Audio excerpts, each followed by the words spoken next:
नमस्कार शेतकरी मित्रांनो, महाराष्ट्रातील शेतकऱ्यांसाठी आनंदाची बातमी आलेली आहे.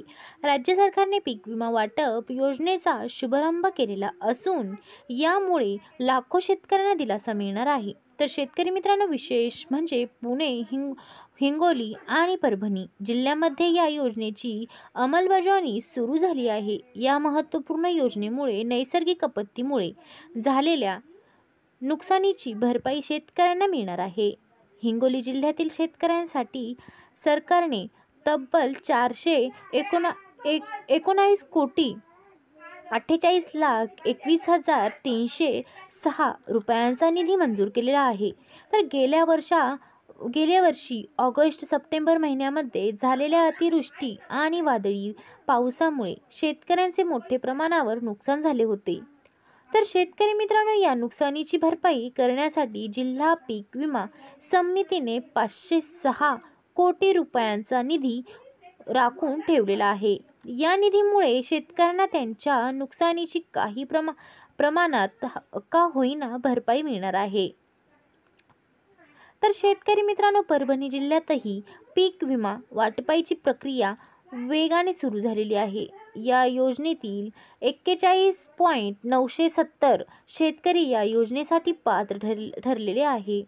शासनाने या प्रक्रियेला गती देण्यासाठी विशेष तंत्रज्ञान उभारली आहे. या योजनेअंतर्गत शेतकऱ्यांना त्यांच्या पिकाच्या नुकसानीची भरपाई लवकरात लवकर मिळावी यासाठी प्रशासन प्रयत्नशील आहे. नवीन धोरणानुसार सरकारने पीक विमा वाटप प्रक्रियेसाठी काही नवीन नियम आणि अटी लागू केल्या आहेत.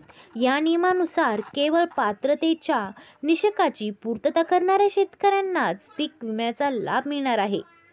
तर त्यामुळे अर्ज करताना शेतकऱ्यांनी सर्व आवश्यक कागदपत्रे योग्य प्रकारे सादर करणे महत्त्वाचे आहे. विशेष म्हणजे सरकारने 7 जिल्ह्यातील खरीप हंगामासाठी 25% आगाऊ पीक विमा मंजूर केलेला आहे. खरं तर शेतकरी मित्रांनो, निवडणूक आचारसंहितेमुळे ही प्रक्रिया काही काळ थांबली होती, मात्र आता तिला पुन्हा गती मिळालेली आहे. परभणी जिल्ह्यातून या वाटप प्रक्रियेची सुरुवात झाली असून इतर जिल्ह्यांमध्येही लवकरात लवकर ही प्रक्रिया सुरू होणार आहे.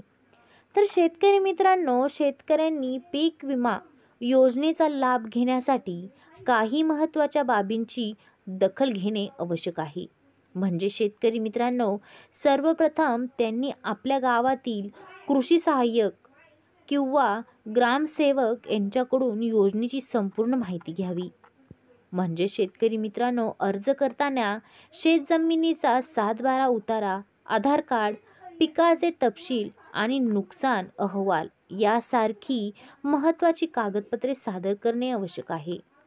तर शेतकरी मित्रांनो, याचा लवकरात लवकर तुम्ही लाभ घ्या आणि एकही कागदपत्र सोडू नका. नक्कीच आपल्या गावामध्ये ग्रामपंचायतमध्ये जाऊन याचा शहानिशा करा. म्हणजेच मित्रांनो, कोणत्याही कागदपत्रापासून तुम्ही वंचित राहिले नाही पाहिजे. एकही कागद विसरू नका. म्हणजे शेतकरी मित्रांनो, तुम्हाला कोणत्याही योजनेपासून विलंब राहायला भेटणार नाही. तर शेतकरी मित्रांनो, खरं तर अशाच नवनवीन अपडेटसाठी अजून तुम्ही आपल्या कृषी हेल्पलाईन या चॅनलला सबस्क्राईब केलं नसेल तर पटकन जाऊन सबस्क्राईब करून घ्या. धन्यवाद.